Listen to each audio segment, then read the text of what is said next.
Hi, I'm Sam Reece, and this is the TalkGirl podcast.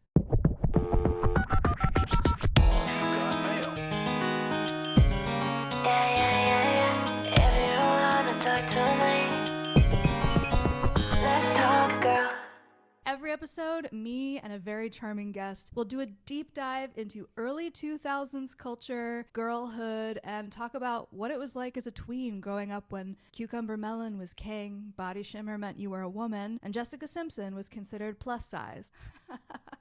We're all fine. Today's guest is so exciting. We met 20 years ago. We were elite founding members of the Clown Club. More on that later. Please welcome to the podcast the funniest person I know and the reason I'm a little bitch about musicals, Lindsay O'Brien. Hello, you little bitch. It's good to see you. It's so good to see you, little bitch. So obviously, we were very close in high school, but I didn't know you before then. I really just want to learn more about you in middle school. Before we get started, I kind of want to just set the scene. Close your eyes. Close your eyes. It's 2002. You're in 8th grade, I think. You're not a girl, not yet a woman. Avril's Complicated is blasting on the radio. You can open your eyes now. Screen names. My first ever screen name was I Hate Cheerleaders, some number. Because I didn't make the squad, so I was acting out. I don't remember any other screen name I ever had until we started getting to weird MySpace stuff. That's incredible, knowing that my whole personality was cheerleading. Yeah, I feel like that was something I had to confide in you early on. Is hey, I hate cheerleaders. I love women. Do you like the name Lindsay? Not at the time. Did you wish you had a different name? Absolutely. It was peak of Lindsay Lohan all day. What did you want it to be? I've always liked old lady names. I want to be Abigail. Ruth. Okay, favorite band? I really was only listening to musicals at that point. In 8th grade, I had a friend who was into Fleetwood Mac. Okay, what was your favorite clothing brand? It was called Fashion Bug or some very off-brand. Yeah. We called it the Slutty Store. So aspirational, very Spice Girls clothes, things I had no business. Bell-bottoms. Yeah, chain belts, belly belts. I got an outfit for the Spice Girls concert at the Slutty Store. Wow, they sell all of that at Target now, just so you know. Everywhere's the Slutty Store if you just try. Did you have any prized possessions? My brother just told me he found all of my notes that I passed between me and my middle school best friend. Whoa. They're still at the family home. Those are a prized possession. That's a prized possession. That's incredible. Yeah. Were there any celebrities you were mentally betrothed to? I made a PowerPoint of hot guys once. It was 40 slides of Joaquin Phoenix. Yeah, it was Joaquin Phoenix, Leonardo DiCaprio. Sure. Leo was is a long time love for me. Did you know famously. that I ran the Fuck Yeah DiCaprio Tumblr? I did Fuck Yeah Kings of Leon. Ooh. Had you French kissed? No, I didn't French kiss until I kissed Matt Takahashi in our sophomore year. Hi, Matt. Thanks, Betty. Had you tried wine? Absolutely. You were 43, yes, so I you was had 43. tried wine. Did you also drink coffee? Later in life, when I really started needing it. I was drinking those Starbucks Frappuccinos you could buy in the glass bottles, like martinis. Yes. I guess you're right. I would drink those at your house. That makes sense. Yeah, I wasn't drinking coffee like a 43-year-old named Ruth. Right, would. hot. But I was hot coffee in a mug. Frappuccinos at 9 a.m. So We were that's drinking a milkshake. milkshakes. Were you in regular choir or show choir? I was in no choir. Fuck. No one believed in me as a singer until you came into my life. And even then, it was really dicey. You still I deserve a know. Sony record I'll deal. sing right now. Favorite catalog to circle stuff your mom refused to buy you? Oh, okay, it would be Delia's, but it's also Pottery Barn Teen. That is so real. I love Which that is catalog. I would get that in the mail. I don't even know if I ever went to a Pottery Barn. But somehow I just knew I needed to see those duvets. I feel that even if there was a Pottery Barn, they didn't carry the teen stuff, which is what made the catalog so precious. I don't need a wicker. Where am I going to look for Whatever. pink lockers? The whole room lockers. I'm no one's ever thought of this. This is so cool. I have so much stuff to put in these lockers. Bed frame, lockers, dresser, lockers, closet, lockers. Can I tell you something? Yeah. Guess where these curtains are from? Pottery Barn? Pottery Barn Teen. Teen. It's still around. I bought them on sale. It's never too late to be a Pottery Barn teen. There's the name of the episode. I already know the answer to this, but what did you want to be when you grew up? Oh my! The way when I knew I was going to be on Broadway is just so crazy. Oh, and then I was in my straight acting bag, and I was like, I'm going to go to the Steppenwolf in Chicago. Yes. And then I was like, actually, I'm going to go to Colorado, and I'll just teach the. It was just it just evolved. But I knew I'd be a theater girly. It didn't devolve, it evolved. Okay, so would kid Lindsay be proud of adult Lindsay? Absolutely. Fuck yeah. I think she'd be like, what happened there for a little while, and then I would have to explain. You lose your mind, and then you get it back. Did you know that I got a D and I had to retake it through BYU online? Why did I not know that? I think I kept it very close to the best. Was it over the summer? Yeah. You were really leading a dual life there. I would never. We were having fun every day. Not me. I was tortured in the shadows of my home. Like waiting for me to go to sleep at our sleepover, and you're like logging onto my webcam. Brigham Young Texas University Instruments online. Calculate. Oh my God. That's so funny. Let's fast forward to 2003, which is our freshman year. Okay. Which is fucking crazy. So we've known each other Every time you say it out loud, 21 years. it wounds me. 21 years.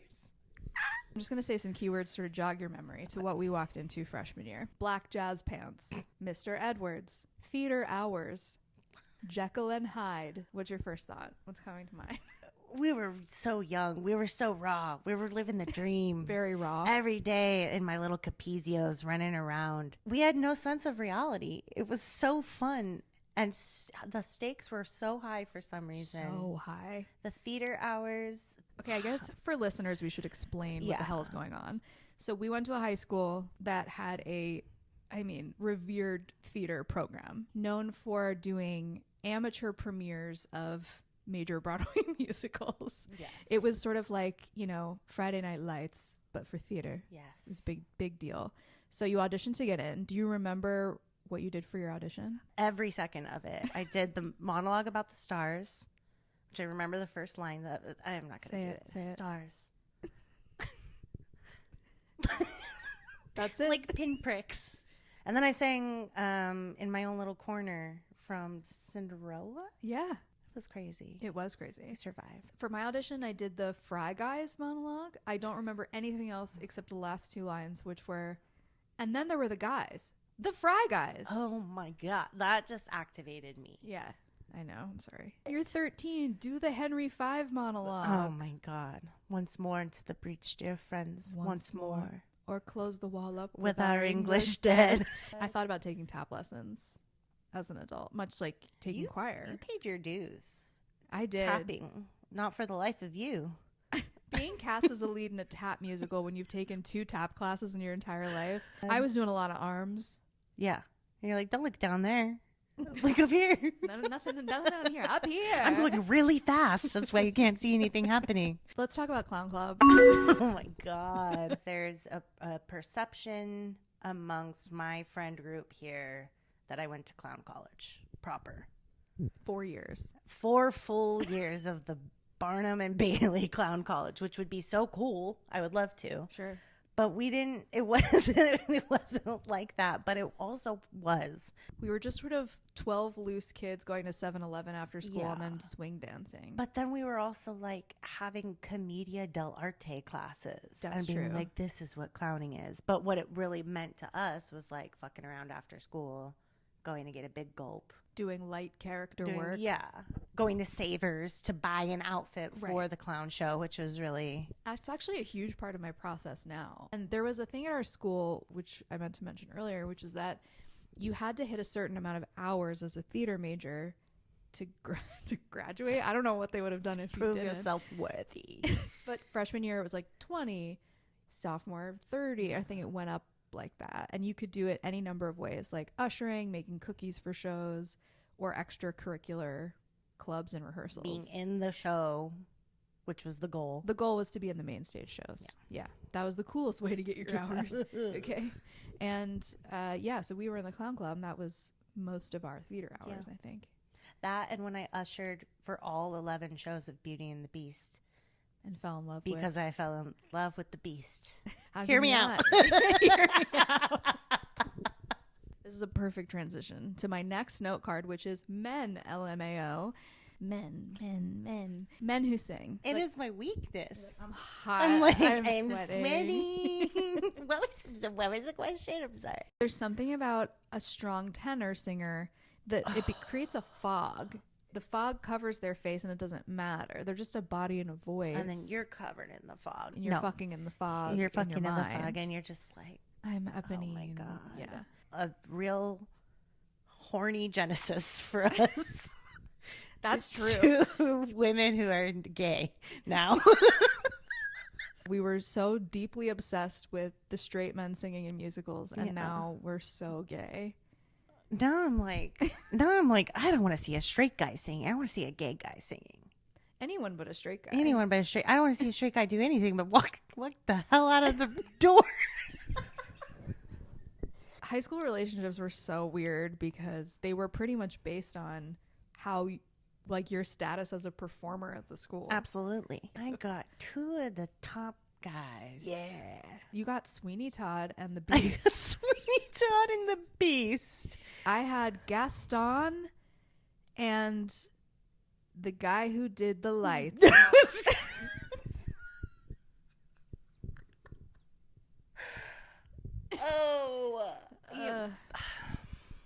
You know, you were busy. from high school, are there people that you are still close with? Yeah. I mean, everyone I ever loved, I still love, I feel like. I'm just going to pause there. That's Yeah. beautiful. We knew each other so well in high school. We spent every day together. And so we knew everything about each other. Yeah. And then to sort of like move on with your life and reconnect later and be like, I know that version of you. Well, I do know you, but I don't know you now. Yeah. It's nice to know someone and then get to know them over and over and over again. I feel like that's the goal.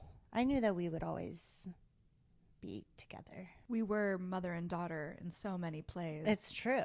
We had a lot of sleepovers. Yes. Those were my favorite part of high school. Yeah.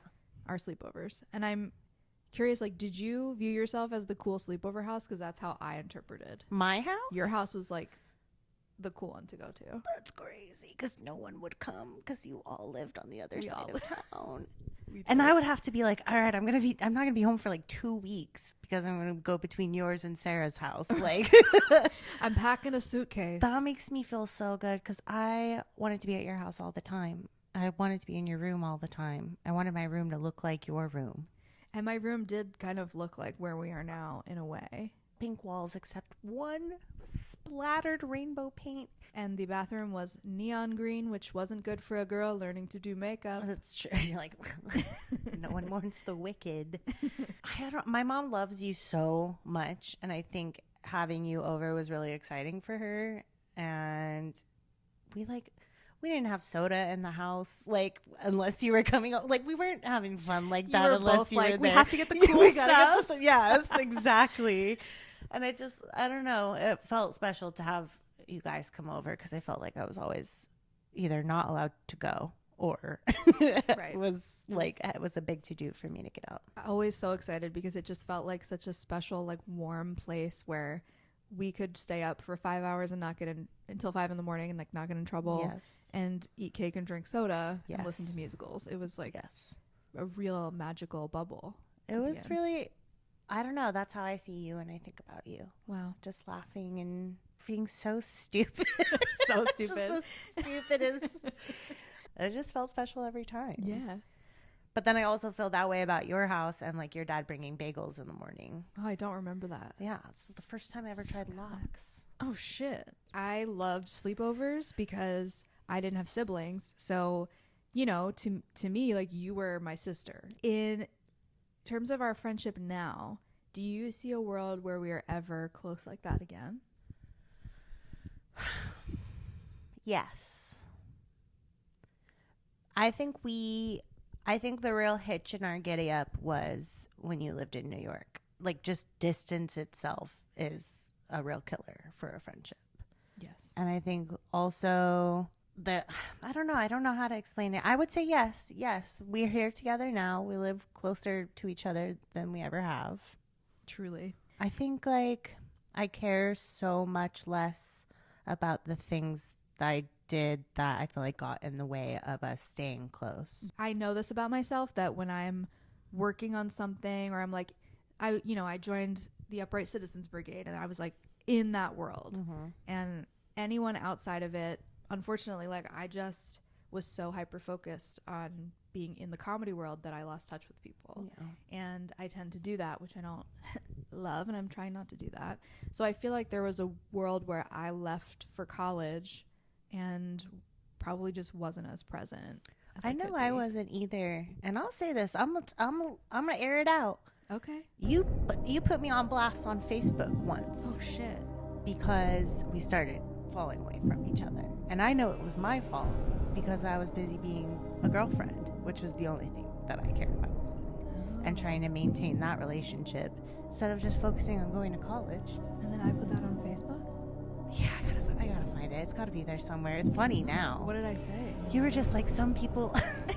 You tagged my ass or something. You were like, some people like at Lindsay O'Brien just drift apart from you because they're like are more concerned about other things. Shit. Well, it was only because I felt hurt and missed you. I know, and I biffed it. And I'm sorry that hurt you. And I also did not see that at the time and saw it several years later, and it made me laugh really hard. I posted crazy shit all the time. Like my live journal is me communicating with people. It's supposed to be a diary, and I'm like, Lisa, if you see this, give me a call, girlfriend. I guess I am like carrying that with me. But I also went to college, and I was we were living our mentally lives ill. And didn't know it. Yeah, well, I knew it, but I didn't know. I didn't do anything I didn't about know what it. the hell was happening until.